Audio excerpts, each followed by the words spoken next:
Hello, Dangerlings, it's Dan here. This is a real simple intro today. I just want to say thank you. About over a year ago, at the start of the first lockdown here in the UK, we said we were going to keep this show going. We said we were going to be here with you every single week until we got through this. And we managed it every single week. We made our way through. And this week, we are about to go back into the studio to record together in the same room, in person. We're going to see each other for the first time in months. And the fact that we have gotten all the way through this is thanks to all of us. The club is not the six of us. The club is all of you as well. It is the Dangerlings and the performers and all of the guests and everything. All the things we've achieved over this year. Danger Recall, a whole new show looking back on the history of the Danger Club podcast.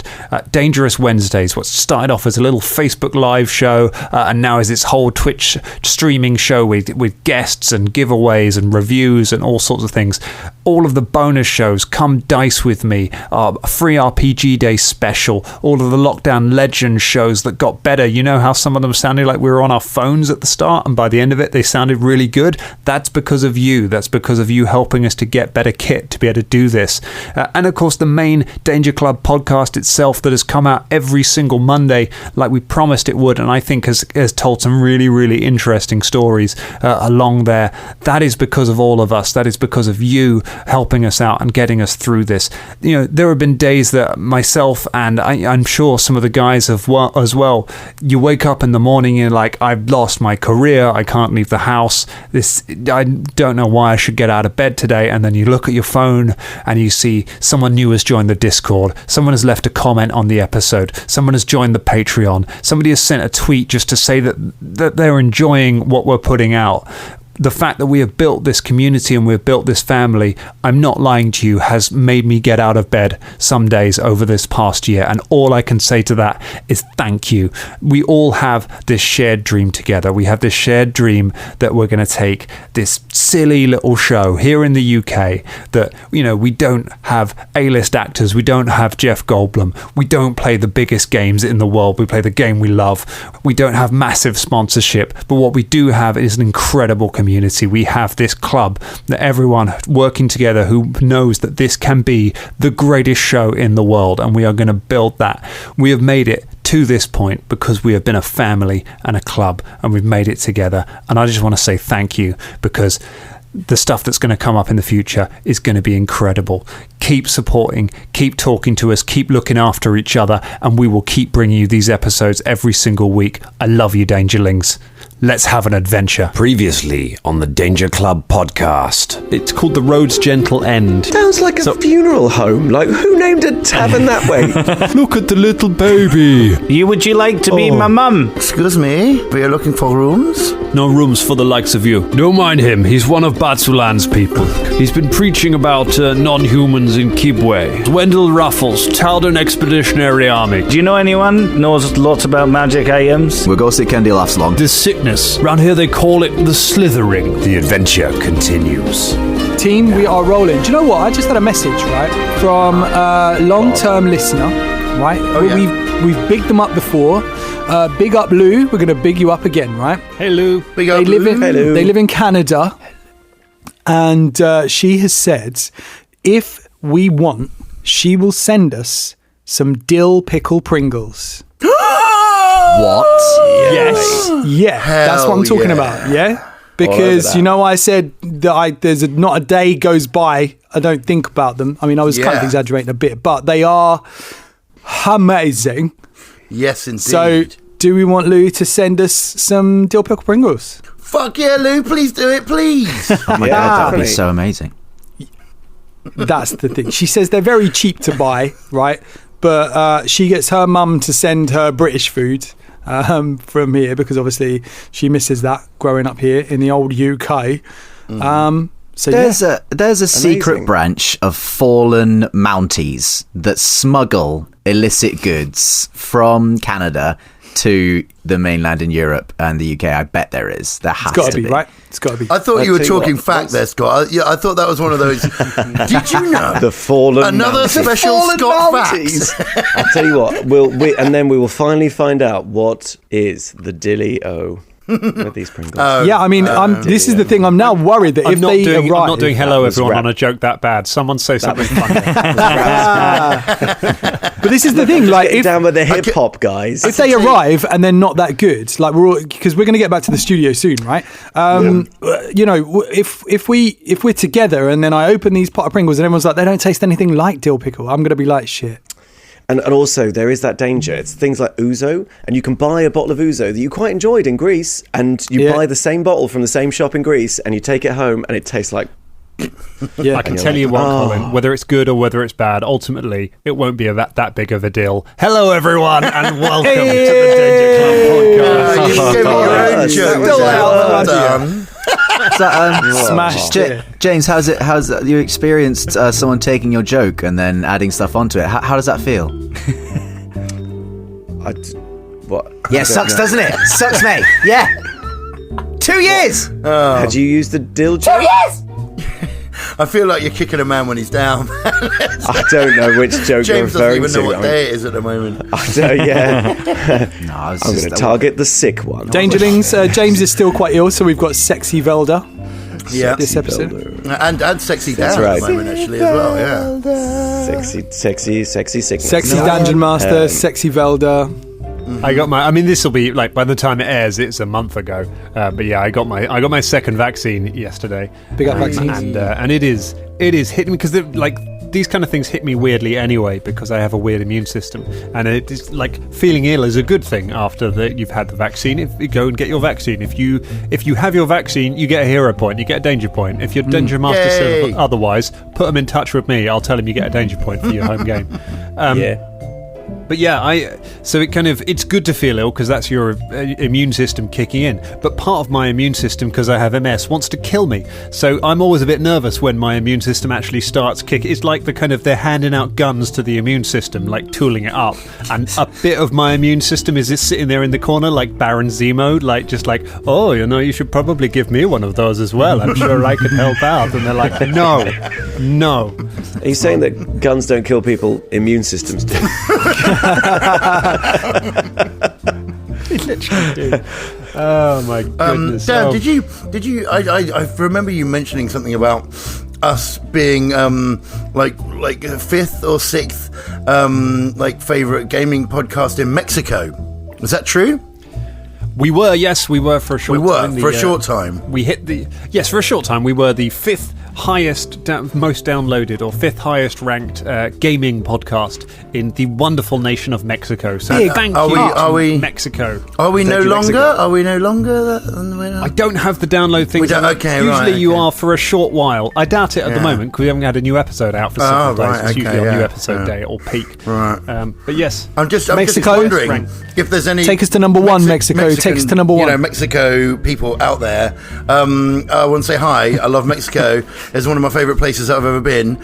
And if anyone feels like finding some of those tacky-ass zombie crisps and saying you've oh yeah, then some of those. I mean, the true purpose of the Danger Club is revealed. It's just a sham front. The International Crisp Podcast. Yeah, we just want people to send us food from around the world that we've experienced on holiday. Also, the hot sauce that you get from Mexico as well, like, it's just so good, isn't it? It's the jalapeno sauce, and then they've got the habanero I've only sauce. heard good things about Mexico. Beautiful people, beautiful food. Yeah. Oh my god, yeah, just amazing. I really want to go. But it's Zombie you know what it crisps. is? It's I'm like, that podcast. What is it? Off Menu with Ed Gamble and James Acaster, and they just get sent like loads of stuff, like drinks, food, whatever they want, man. Like, and Jess has been sent a free what's it? A fizzy making machine. What do you call them? SodaStream. SodaStream, yeah. So like I'm just baking for crisps, man. That's it. Do you know what? That's Actually, where I'm at. on a side note, like SodaStream, they've gone really fancy now, haven't they? Like, I remember as a kid, they were this rubbish sort of like weird 70s thing we had, and people have got them now, and they look really sleek. Yeah, like, sort of like weird NutriBullet style sort of stuff. I haven't seen a new one. I never had one, so they always looked fancy as a kid. I mean, we could sort this out if we got... Frosty. They were like they were the incredible things until you got one, and then you were like, "Well, this is crap." Yeah, it's just crushed up ice. What is this thing you guys are talking about? So SodaStream is like you make your own fizzy drinks. So it's because he you calls kind of it a croomy croom. You kind of put water. Right, yeah. You kind of put like poppy pop. water and flavouring into a thing, and then it carbonates it, and you have your own fizzy drink. It's a carbonator, effectively. Right. So you use that same CO2, just go, and it's not quite as good as a proper soda drink, but it's not quite as good. It's disgusting. It makes your water jaggy. That's what it is, right? Jaggy. Oh, jaggy water.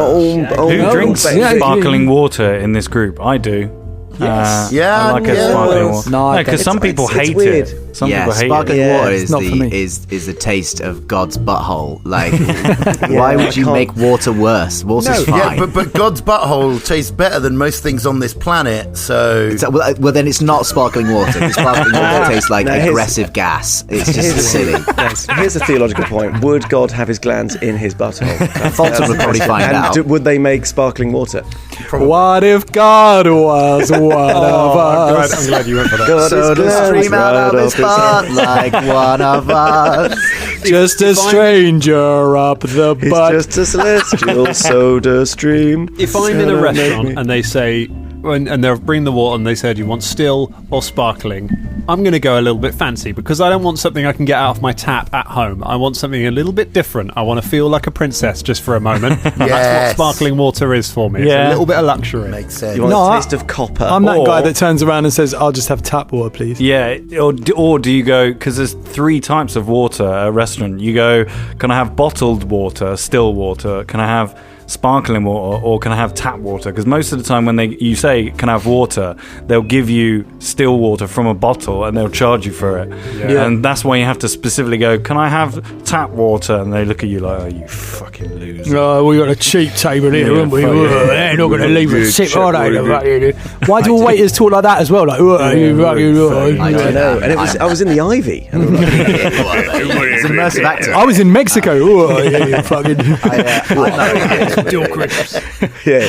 It was zombie Christmas. I order tap water all the time. I don't care. I order tap water all the time, and then I double bluff them. I drink in their sneers. I drink it in, like I drink in my tap water, and then I surprise them all by ordering, bam, 3 starters and 2 mains. Didn't fucking see that coming, did you? Huh? Yeah. I just And order then leave extra a food. You massive try to make money tip. on the bar? Get fucked. I'll eat all your food. What are you gonna do?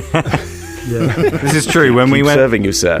That's right. Yeah, in your face. when we used to go to the pubs and play D&D back in I the old remember those days. I don't remember those pubs. days. Too long ago. Scott would often order like 2 starters and then a burger and then a side as well. And he'd always ask me as well what I was eating, because I'm a big eater as well. And he'd go, "What are you having, Ross?" And I'm like, "I'm just having a main and a side." I was like, "Oh yeah, I'm having 2 sides and a starter and a main as well." So just And I had a snack before I got here. It's because Scott is a hobbit, and I Yeah, respect that's that. It's you should eat often and also Love competitive in every in possible every single way. anything you want, man. Anything you want.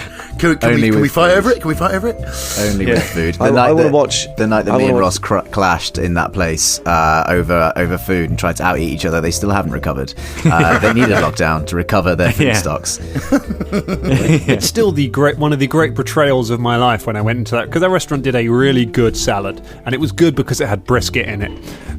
Like it was a kind of here's some leaves and here's some nice sauce and here's like just stuff from the barbecue in this salad. And I was like, I'm gonna get this salad. The thing is, in my bag at that time, I also had a salad my wife had made me, which was, healthy, but raw, and didn't have, brisket in it. greasy lettuce. Did it have greasy mate. lettuce? She should have used greasy lettuce. I was gonna say that. exactly. So I ordered the fancy meat salad, and then you guys documented my betrayal of me eating the salad and sent it all to my wife. Me not eating her salad. Yeah, but also, like, you did used to go home with the salad still in your bag. I mean, you need to fully commit. I always just do get that rid of at that work salad. when people go out for lunch, and I've got a shitty like salad or something, and people go, "Oh, we're going to Five Guys or whatever," and I'm like, Could I eat my little shitty sandwich I made this morning? Or tomorrow. should I have a Five Guys? Yeah, I'm like, oh. Five Guys, a good burger. Both. What is wrong with you? All. Yeah, I mean, yeah. Why is You it even a open question? Five Guys, you put your sandwich you made at home into Yes, the Five James. Guys, and then you just Talking about And then order another burger. then you get 3 sides. If someone orders more, you get another side. Oh, you're going to get the medium fries, are you? I'm going to get the double large. Yeah. Got a milkshake, did you? I'll take 3. Put them in a trough. Put them in a trough. Put put him in a trough. I'll take that milkshake through my eye. One more wafer thin milkshake. It is only wafer thin. This is what happens when we record an episode without breaking for lunch. Yep. I want a Five Guys now. I said, should we break for lunch? Everyone was like, nah, man, let's just carry on. Brisket salad with the Five Guys and one of Dan's wife's salads. Let's set aside Five Guys and let's tell the story of 4 guys, 1 girl, and just a menagerie of pets. Let's jump back into Kibwe. So, I wanted to talk to you about some planning that you want to do. So you want to try and do a little bit. Caragor's talking about wanting to do a little bit less lethal damage, like try and go for things that are potentially not so injuring. Interesting.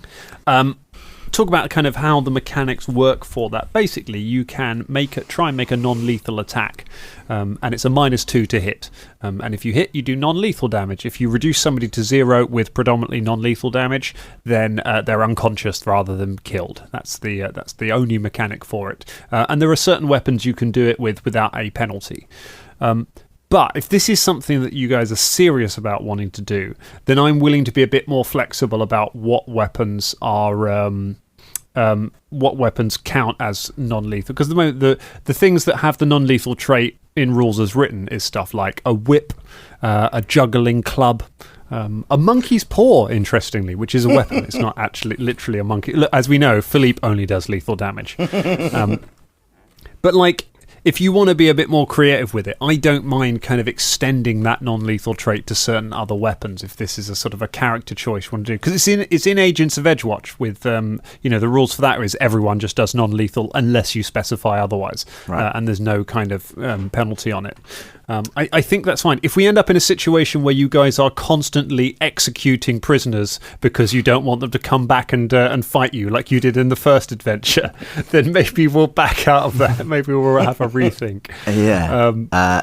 I think from Caragor's point of view, it's just like wants to still be capable and to disable and disarm an opponent and take them down and neutralize them, but not necessarily hacking them to pieces in a flurry of blood.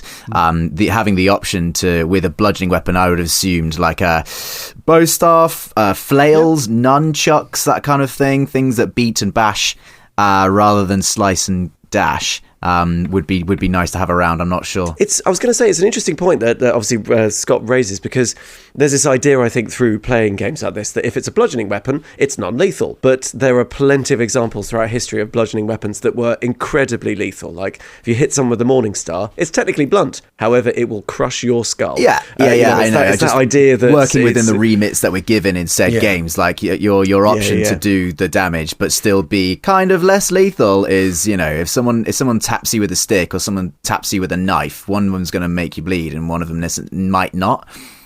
Yeah, just a bit of put my history hat on. Bludgeoning weapons were particularly good for heavily armoured opponents because you obviously can't stab through armour, but if you crush someone's armour into them, it's still going to break every bone in their shoulder or whatever, irrespective of the plates affecting it. So. Yeah, nasty. So like, in terms of weapon wise, I don't really know if I guess we'd have to get to said weapons trader to discuss that. I was going to keep the cold iron mace just because it's cold iron and we might come against something that's supernatural quite well. We're slowly getting higher levels. So cold iron mace still sounds like a wrestler. I'm sorry. A rapper. I think apart from that, it's sort of like he's trying to match Shania's new thing. It's something that I've been thinking about anyway. We've had conversations like this before when one of us has executed a prisoner or something like that, and it's been around the group for a while. And I think Caragor does think that it would be better to disable rather than to necessarily instant on the spot murder.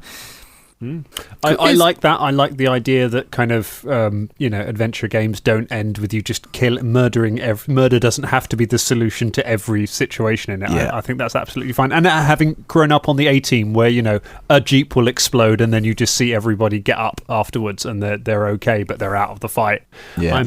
That's the point that the DC cinematic universe died for me. It was after I watched Man of Steel and he's like smashing through all of the buildings and everything. And loads of people are like, why did you just kill millions of people? And I'm like, no, it's a cartoon. Like, everyone got out of the building. That's fine. That's just, you assume off screen, everyone just got out and then the building got smashed. And then they make a sequel where they're like, no, he murdered millions of people. well, now I'm sad. Yeah. Yeah. But it's interesting, isn't it? It's because we've spoken about consequences before, but obviously, in a real society, murder is murder. And it doesn't matter if the person deserved it or not. If you go and kill them, that society's taken an extremely dim view of that. Whereas in adventuring parties, you're like, yes, we killed the evildoers, and everyone celebrated, and we moved on. Like someone. I was speaking to a lady role player ages ago about this, and she made a very good point of saying sometimes that's in certain games where there are other long-lasting mechanics. Like there might be an NPC who might survive and then go to blackmail you or something like that, or whatever. In complex RPGs where there's like long-lasting mechanics, sometimes it's nice to be able to say, I fight the beholder and I kill it because it is an evil monster and I make it go away, and that is a satisfying end to some things. I think there is a time and a place for it. I think it's useful to have in there. But, I think also, yes, what Dan was saying, not always having to kill stuff is also a good thing. And one thing that Caragor might be trying out from now on. Yeah, it's great. Well, I think that's an excellent point to make, isn't it? That there are certain monsters that were designed to be like, it is evil, it is darkness they incarnate. need to die, because we don't have that in life, actually, reality-wise. It's all shades of grey, but and no one wants an adventure through the legal system. That's I don't know, actually. I could quite fancy myself a Few Good Men sort of RPG, Drum, we lasted 2 minutes in a post office. What? We lasted 2 minutes in a post office, mate. How do you think we're going to do in court? Well, let's find out. We are recessing again. As long as we've sent ourselves a letter, then it's fine. Oh, God.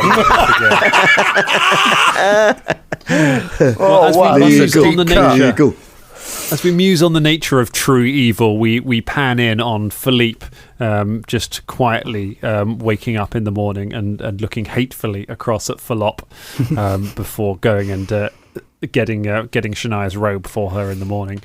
And we pick up with the Danger Club waking up. Now, I'm happy for you guys to say, because Shania had some healing spells left, I think, didn't she? You only cast one last time. I don't know. I think I had you rinsed them. No, I think I'm. Hold on. Sorry. You've got, that's all right. You've got a bunch of treat wounds left. I've got lots because of what you did before. You're feeling, and I think Bubba's got a bit of soothe left as well, probably with. Maybe. I think you have enough basically between you that you could have burned a load of that before going to bed and done a load of healing before going to bed. That between that and everything else, you wake up with full hit points. Yeah, I think you're right, actually, yes. Cool. Good. Nice. That's happy times. So everyone's on full hit points. Lovely. Full spells. And like full spells and stuff. And which reminds me, I haven't actually chosen what spells I'm going to have for That's today, all right. You have a shuffle through that while we set out into Kibwe. You have your. Hang on, Dan. Before we set out into Kibwe, gotta have breakfast. Don't skip a full 20 minutes. Trying to get out of it again. You get up and you walk out the door. There we go. That's we're it. Hungry, man. Yeah, we're hungry. Yeah. And I've paid for this breakfast, Dan, and I want this breakfast. I'm that guy on holiday. I'm like, I paid for it. I'm so hungover, Who's on the bar? Who's on the bar? Who's on the bar today? Shem is manning the bar today. All right, Shem, how you doing? Good morning, she says. She brings round some food. She brings round some food for you. The food that was quick. Yes, that's what everyone wants at the moment. We just is it like a what I was doing Bubba's voice then. Is it like a continental breakfast where you just it's cold platter? Is it? Which continent? The north one. No. It's like you wanted to get into the food giving really quickly there, Shem. It's not like you wanted any sort of conversations with us. I was just interested in Did you just put this in sort of a cold room and then just get it out again? Is it sort of pre-made, not sort of fresh? It's porridge, so it's just sort of stays warm on the stove. Porridge, right? What? Porridge. Is anything in it? Dates, banana, seeds, honey, jam. Yes, I am. Oh, it's so warm. Bursts out of it like Marilyn Monroe coming out of the birthday cake. Yeah, this porridge tastes like bacon. Birthday, Mr. President. Dripping in porridge. I can get you some nuts and some. Yes, if you want some banana, we have that. No, I'll have a banana. Oh, yes, banana. No, drying fruit is forbidden in Kibwe. Oh, good. I've had my fill. Yes. Splendid. And what does Shania get? Shania gets enough porridge for her and all of her retinue, and also a selection of toppings. Is it vegan porridge though? She gets yes, it is. Yes, it's Nice remembered. And Shania gets little pots with better remembered than Shania, who I've forgotten on some of the back ones. Shania ate some of the monsters. That was before she was a vegan. Okay. It's a character arc, man. Monster eater to vegan. Although, as we described, flesh-warped monsters are technically vegan.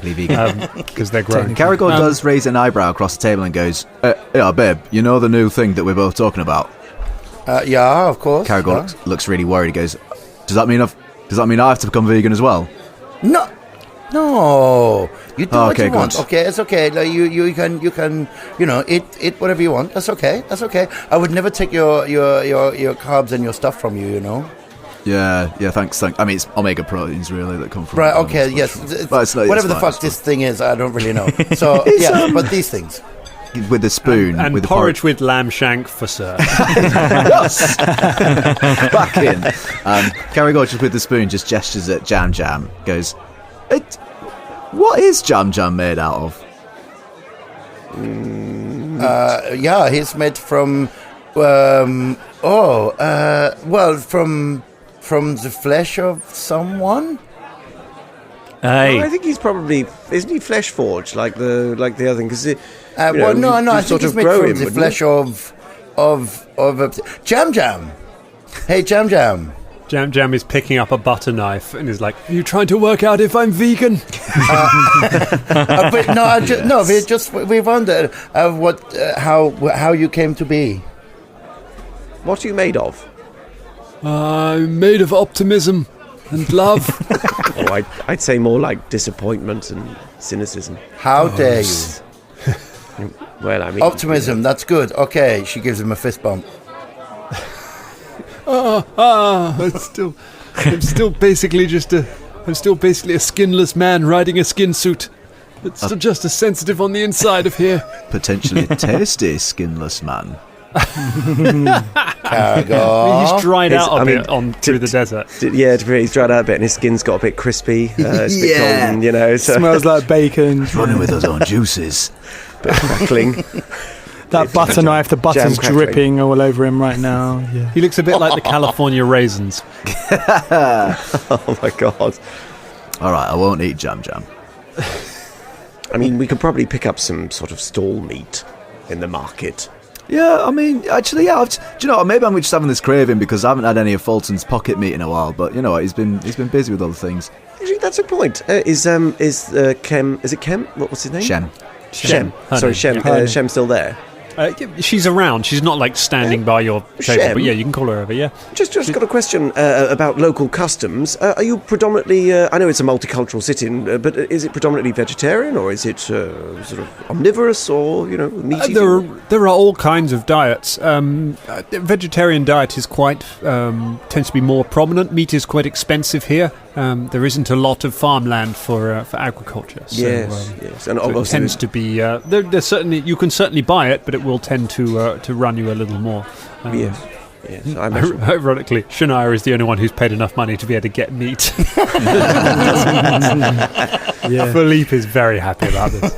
But I mean, she, if she does get any meat, then she passes it on to a fella, doesn't she? So. Oh, that's controversial, isn't it? In the restaurant. I mean, Philippe gets some, but sorry, that wasn't what you're talking about. Yeah, no, I mean, like restaurateurs, like if you got the buffet and then someone else got a meat, like a main or something, if you offer them some of your food, like the waiter will be over there going, "No, you can't do that. No, because they didn't pay for the buffet." Are you eating the ivy again? She does it secret. That's the only place I eat. You can't just give the buffet to anyone. You can't do that, mate. You just ask for a beef chili con carne and 2 spoons. It's fine. It's like dessert. You're allowed to split it. Meat dessert. My very favourite.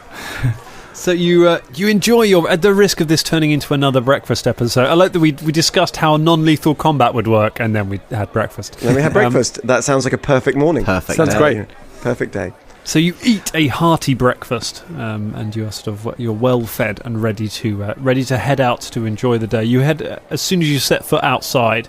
It's much cooler because it's the morning, so it's a little overcast, but it is not raining at the moment. It's much more pleasant to be out, and immediately you get the sense that this is the time that the city is active. You can see a lot of people moving around and talking to one another and kind of doing business. And most seem to be moving in the direction of the market. You can see now sort of fairly well the district that you went past on your way here to the east of the city.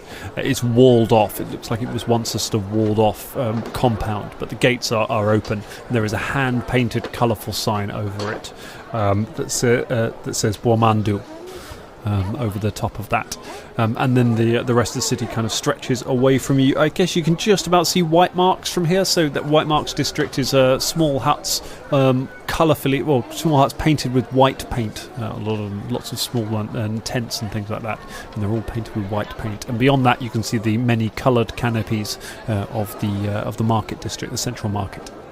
There's something that I would like to do. Cargo, did you say you were going to go to the shop and see if you can exchange some weapons and things? Is this what you're going to do? Kendi laughs long. Oh, yeah, no, but we'll catch up with him in a moment. It was slipping from my mind. Yeah. I figured if it was slipping from my mind, you lot must have forgotten it as well. No, Kendi laughs long. Kendi laughs long. And we have to tell him that we came from Major Ruffles. But I was thinking that, for the morning we can maybe run some errands. I have some things that I would like to do. But I was hoping that if I gave you my scythe, maybe you could see if it could be changed into like a sort of a fighting pole or something. Well, you want a quarterstaff? Yeah, something like this. Yeah, but you see, it's got the the fuck is rune? it called? Yeah, thank you. Okay, it's got the rune on it, so I want the rune to stay.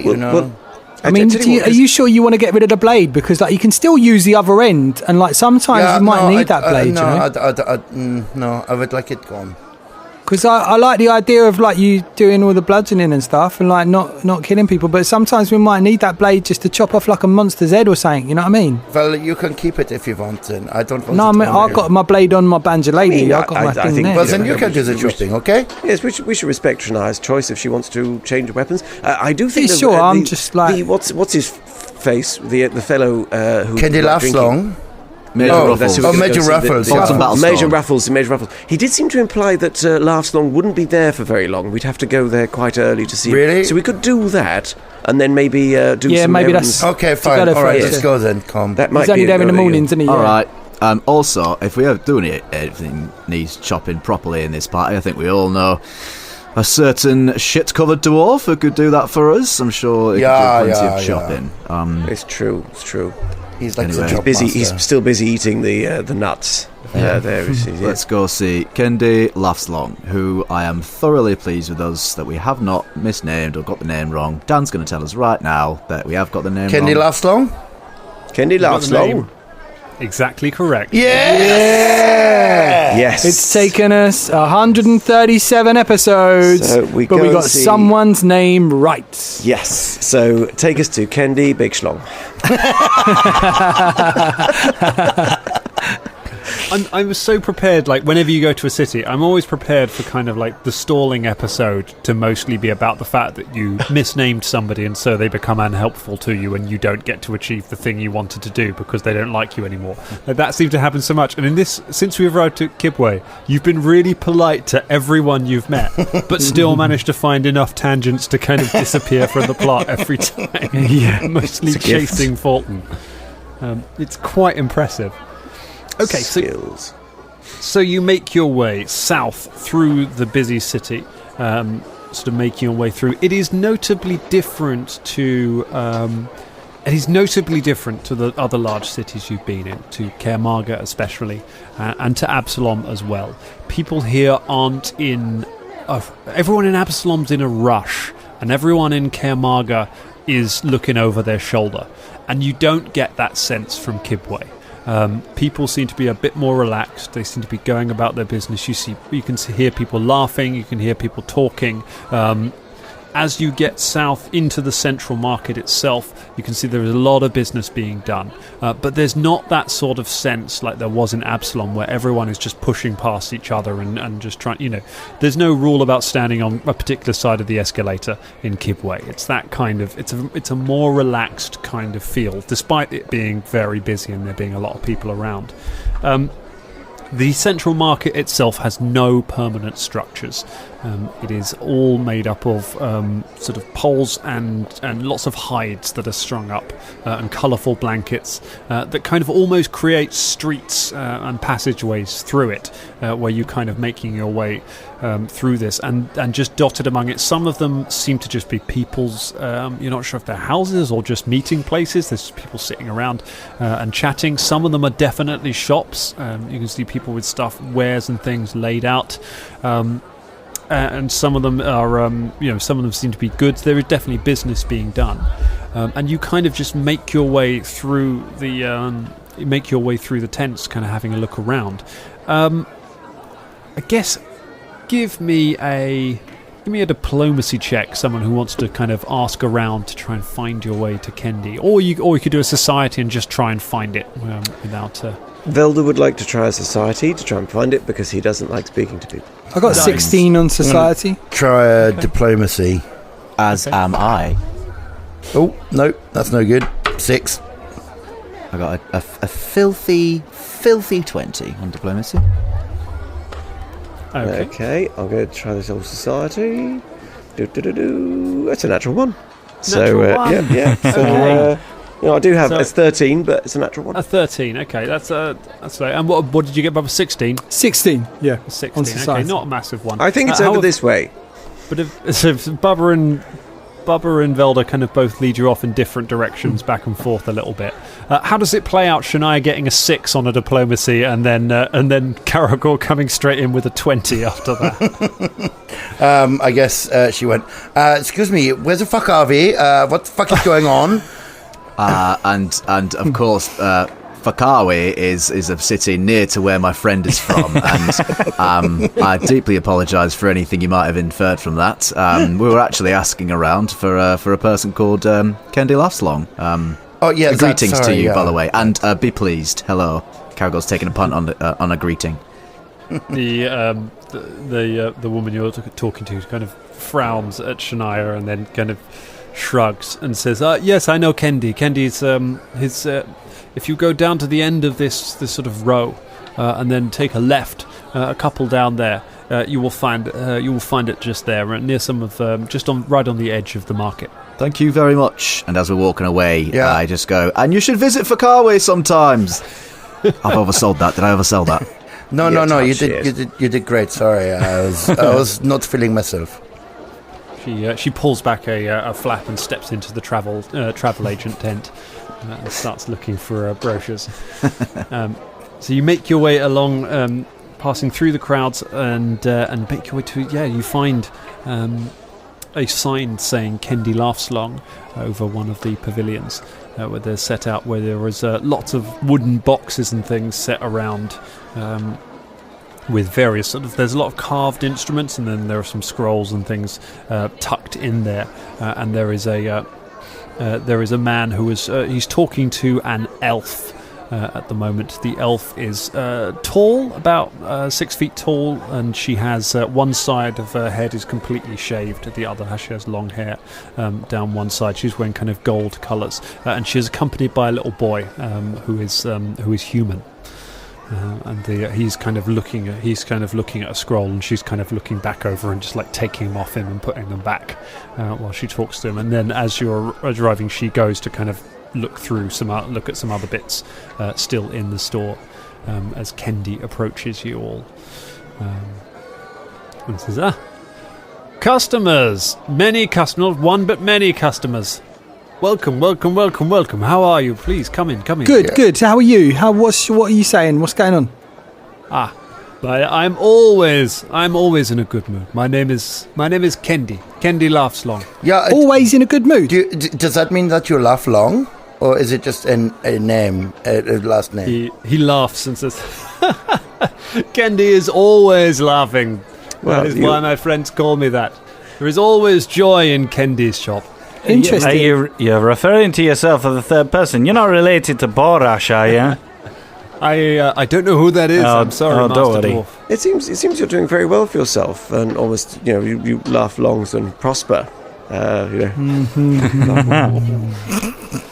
Yes, I'm doing as well as I hope.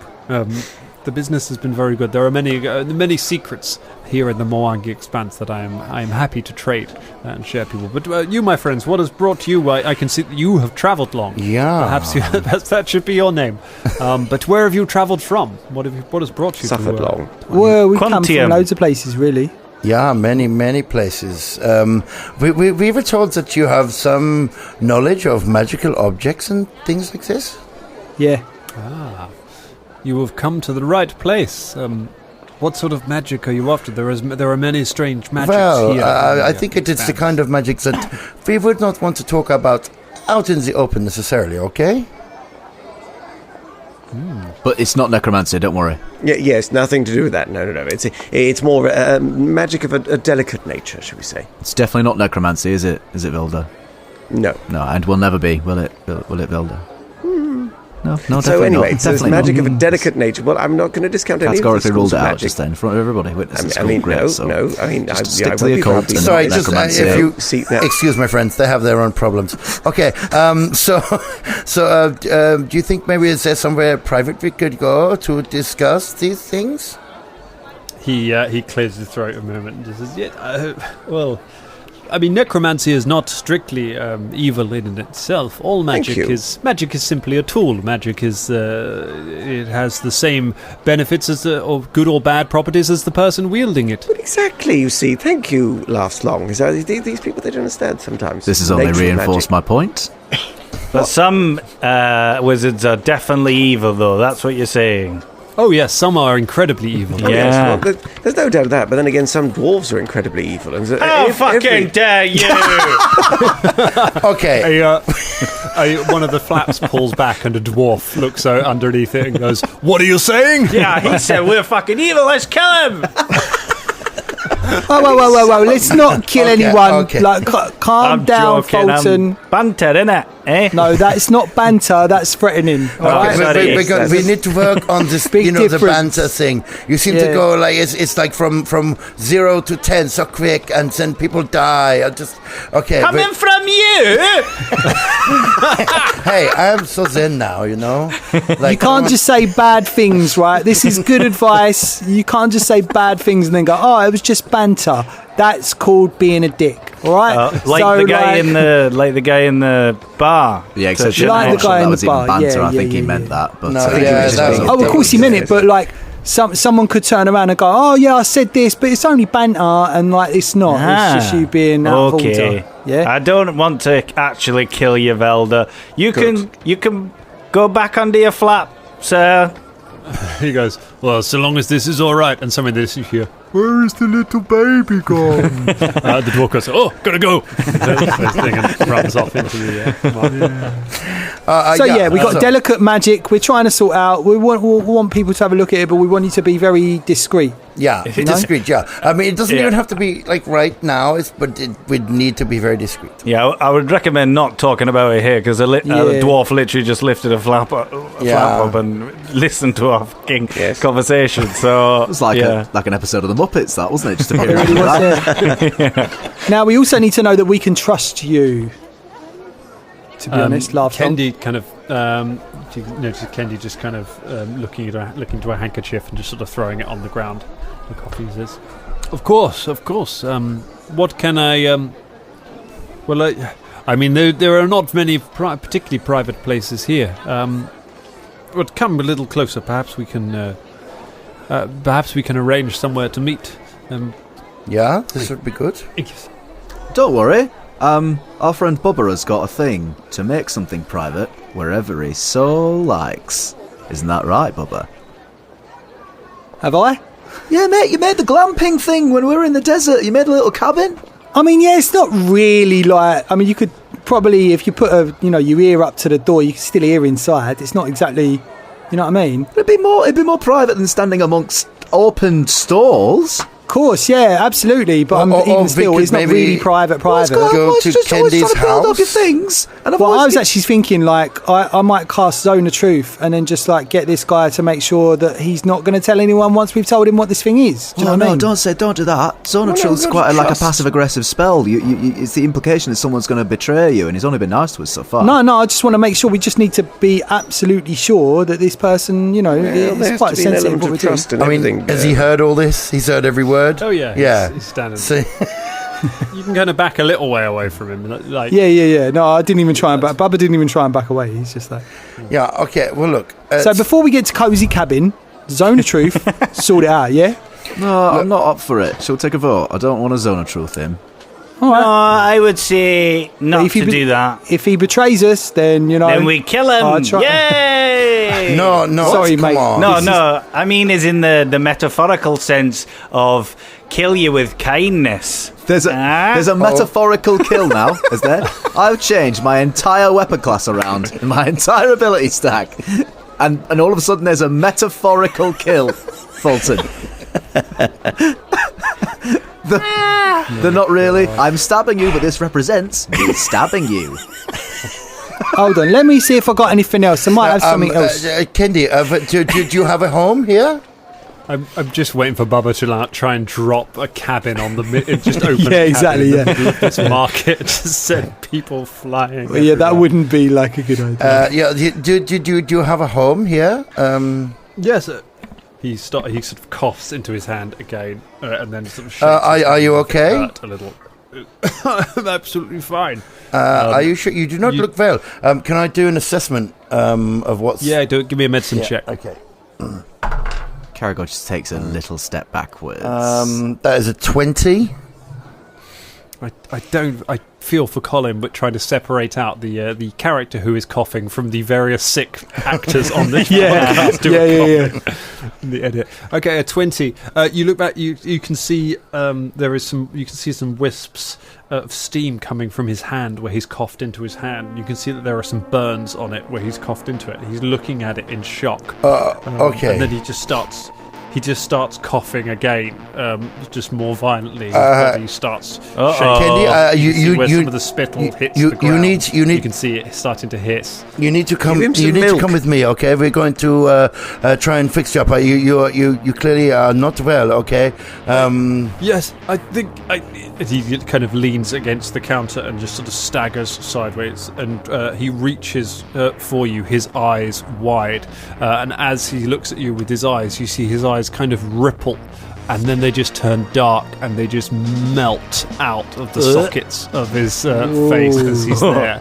The hand that is reaching for you just turns and starts dripping and melts away, and his whole body just all of a sudden in one go just goes sloosh, and just melts down into a pool of thick black slime that floods out over the wares in the shop, burning them away, which is disgusting enough for a moment, and then suddenly it roils and shakes back up, and the slime suddenly starts crawling towards you and surges forward at all of you. And I'm afraid we're going to roll for initiative. Oh, jeez. No way. Fulton just shouts out, "What the fuck?" Caragor's just got an open hand up being like, I suppose you don't want a Nurofen then. What the sludge? Nurofen, so bougie. Well, yeah, The only sludge, Nurofen, man. mate. No, it's just it's ibuprofen, shot called ibuprofen. Yeah, so. Nurofen is the sparkling water. Yes, That's where I balance it out. Yes, Yeah. Right. Let's get some Bubba Von Hoops. A very unnatural 20. A 20, very nice. Caragor, one fang. And also spookily eerie 20. What's your dex modifier, bub? My dex is for +4, mate. You can pick in second edition, so you can decide between who wants to go first. I want. Rock, paper, scissors over Zoom? No, I don't mind. Do you have any preference? No, you go first. No, okay. No, I'll go first. Okay, cool. No, you go. All right, I'll go first. Okay. 29. 29. 29. Yeah. He's got a great initiative modifier. Velda. Mine's 15. 15. Into the 10s. And Fulton Battlestone. 30. 30. Whoa. Same as last time. Yeah, boy. What's your initiative modifier, out of interest? It's perception, isn't it? Yeah. It is. Yeah, so my perception is plus 12. There you go. And I rolled an 18, so... I do apologise, I was slightly confused because I'm using Path Builder and it says initiative bonus, and I took that as +2. So actually, no, I didn't get that. I got 23. Oh, there you go. Nice. That's a bit more. It's me looking at very quickly and not... It's me and Scott thinking we rolled really well, and then like we're the lowest roll. Yeah, I know. I was just sort of like, how the heck are you getting 30s and stuff? That's how we do it. I can tell you. All right, so as this surging mass of black goo starts moving towards you, the elven woman pushes her child behind her, and people. There's a mix of some people kind of stop and stare, other people start screaming and running. But as it's definitely coming towards you, and the first person to act is definitely Fulton Battlestone. Oh, it's definitely going to be not good against slashing or bludgeoning. Let's try and slash it and see. I'm pretty sure I know what's going to happen, but we'll try. I go up to it and I slash it with my great axe. Okay, you run up to it. You make. Is this your power attack? Because you can get there in one move action. Oh yeah, I'll do a little bit. Yeah, a little power attack. Go. You come screaming in with a power attack. So that is a 17 on the die and a 17 plus 17. So that is. Sorry, I'm just getting a calculator because I'm rubbish at maths. People are going to be like, "It's clear." It's all right. I can tell you, it's a hit. Yay! It's not a crit. Oh, yeah. Well, you wait, Scott. You wait. What? Yeah, you wait. No, I was just saying. I was just trying to add up in my head, and I said no, it wasn't the number that I thought it was. I wasn't dissing your crit, bro. Maybe you got 3 dice with a power Yeah. attack. That is 19 plus 4, 23 points of slashing damage. 23 points of slashing damage. Okay, that does something interesting. It's going to split it, isn't it, into 2 little monsters, tiny bits. It does. You slash it. When you run in, you slash it with your axe, and the creature immediately splits in 2. You do damage, but you slice it straight through the middle, and the 2 points of it just kind of reform, and now you have 2 big ones leaning over you. I also need a reflex save from you, Fulton. Cool.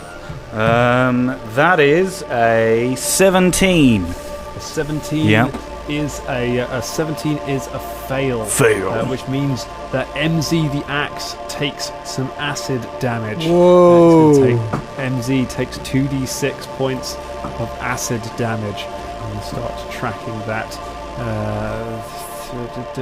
That is going to be thin iron or steel.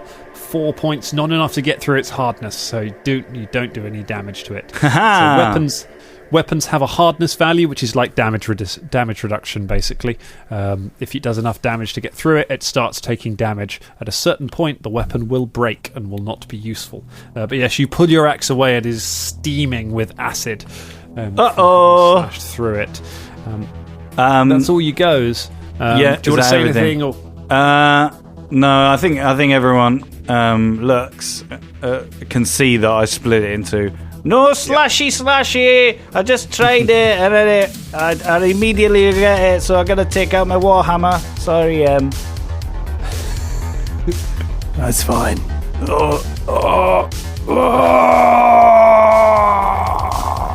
Oh, he's angry now. He's dead. He died. That was it. The spirit of M gone. M's been spending the entire journey like building a nice new deck in his spiritual home and sort of thing, and he comes out and it's all been burned away with acid. Yeah. Oh, for fuck's sake, Fulton. Sorry. Shania Rain, you're the next one to spring into action. Okay, so Shania, first of all, ushers the child and the woman out, like away, like, you know, she sort of, you know, and she moves back herself as well. Okay, that's fine. And then trying to think laterally, she casts Remove Disease to see if that'll do anything. Interesting. Yes. You cast Remove Disease onto the against one of the slimes.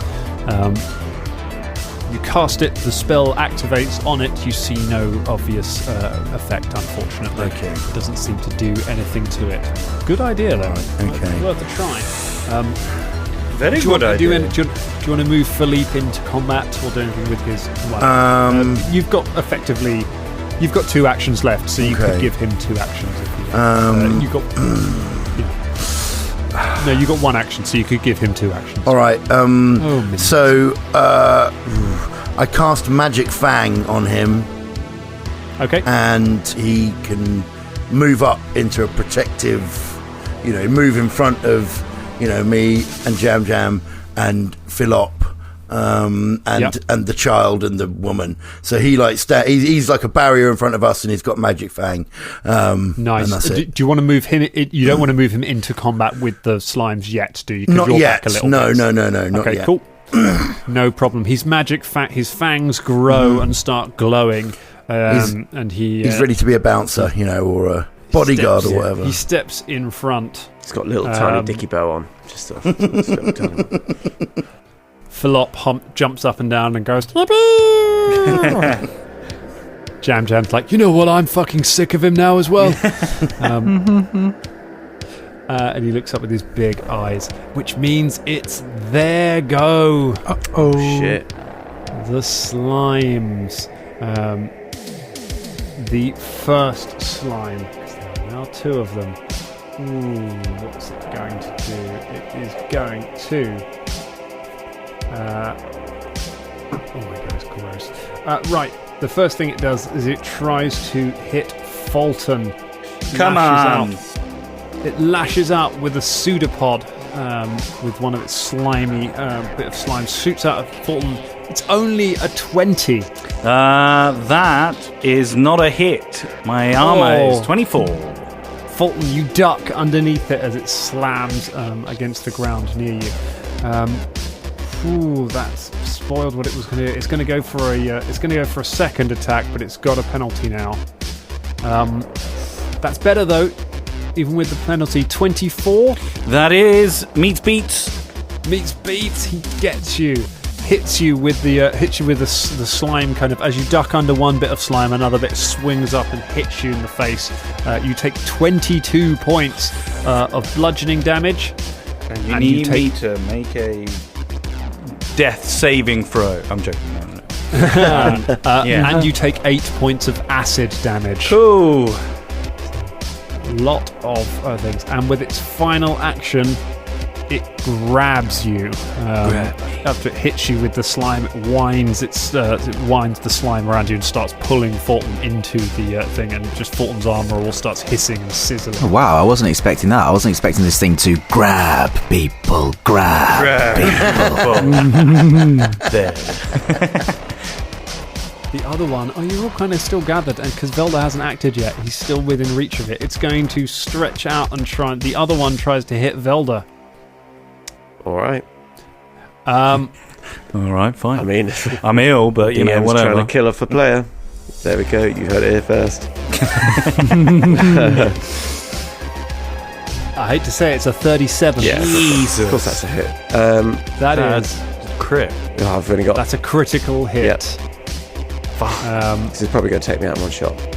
Just let you know. Not necessarily. I mean, a standard damage did half of my health to Fulton. You take 38 points of damage. It's a low roll. And with its other action, it's not going to grab. It's going to move, which will provoke from Fulton. Fuck, I didn't get a chance to change my axe. Can I use the flat side of the axe to like smash it as a bludgeoning type? Yeah, go on. I'll let you do it with a -4. Okie dokie. Thank you, Dan.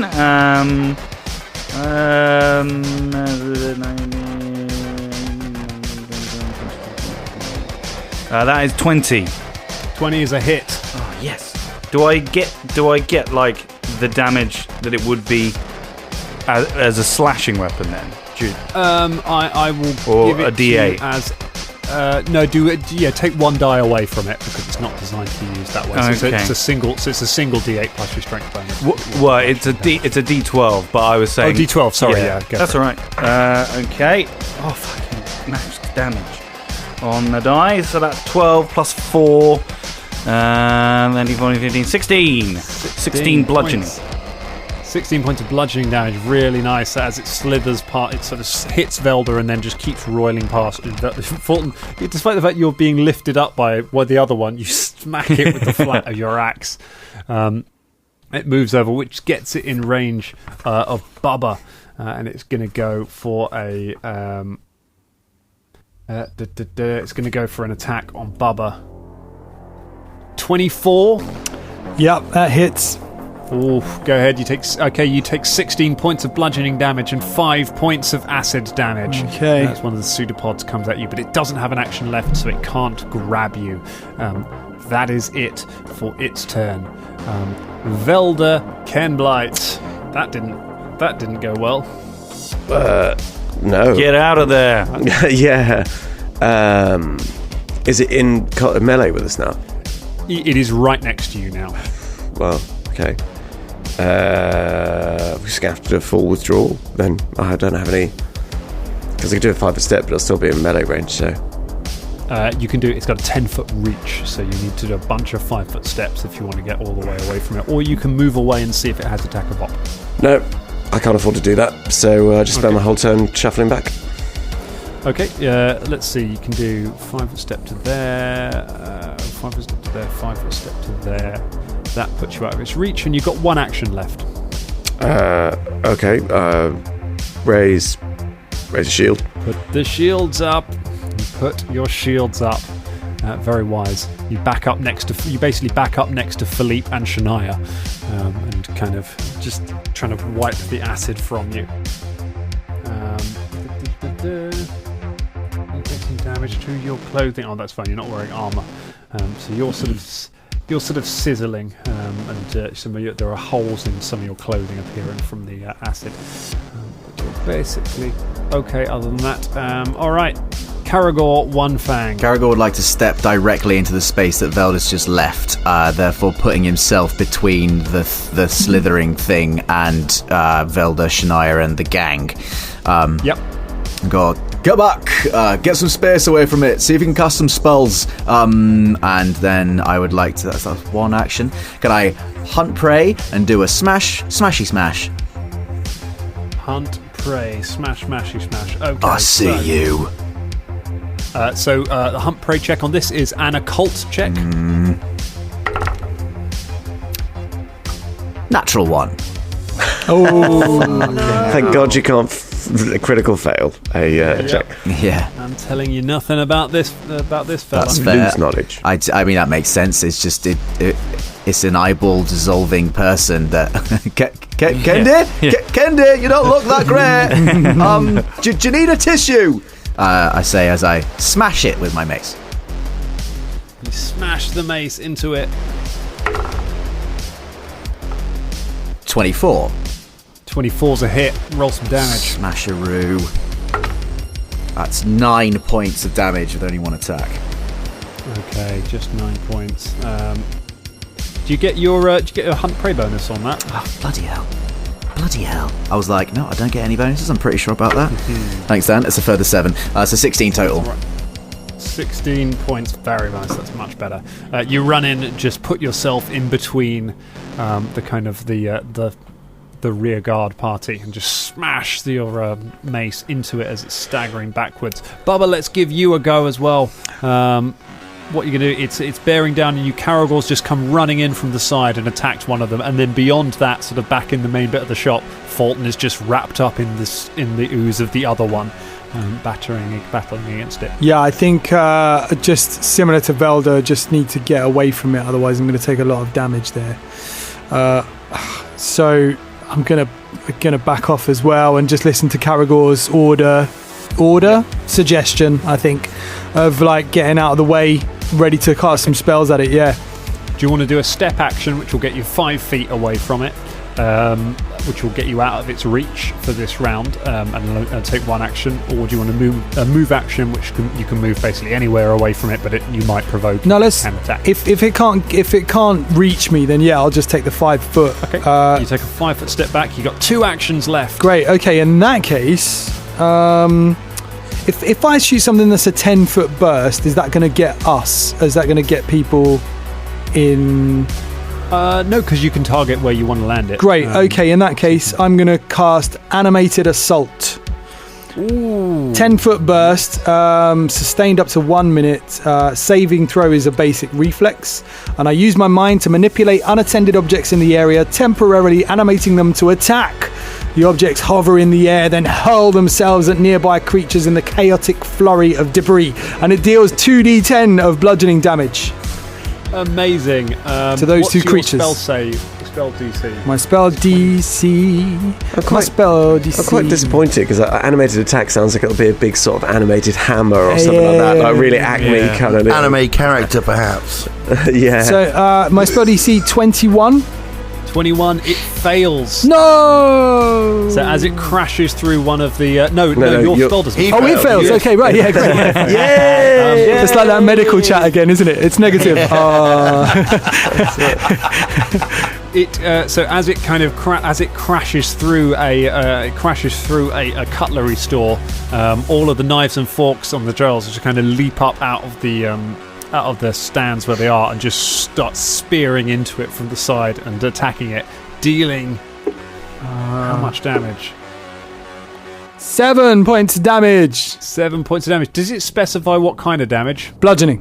Bludgeoning, perfect. That's what we want. Giving stuff away again, aren't I? Yeah, all right, you rain down cutlery onto the slime. As we the one that's kind of come through and attacked Velda and now has Caragor intercepting it, has taken a bunch of hits and is looking pretty tough. However, the other one is still looking pretty strong, and it's got Fulton gripped in its slimy jaws as Fulton is lifted up, holding his axe up, looking down at it, and that is where we leave it for tonight. Slime fight. Slithering. Blob. Slithering. Love it. Oh boy. That fight just slithered in.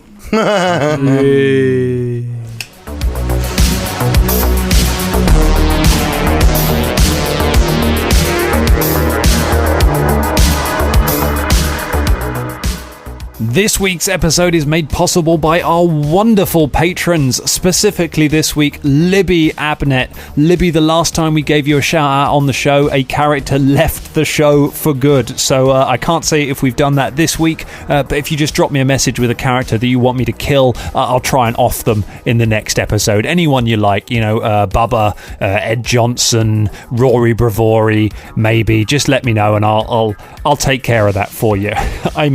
I'm joking, of course, but I'm not joking about being very grateful to you for helping make this episode happen. It is very good of you, and it's good of all our patrons. If you want to join them, if you want to get your name on the show, it's very easy. Go to patreon.com/Danger Club Podcast, make yourself a pledge there, and we'll get you on the show. Thank you, Libby. Thank you, everyone else. See you next week. Sorry, Colin.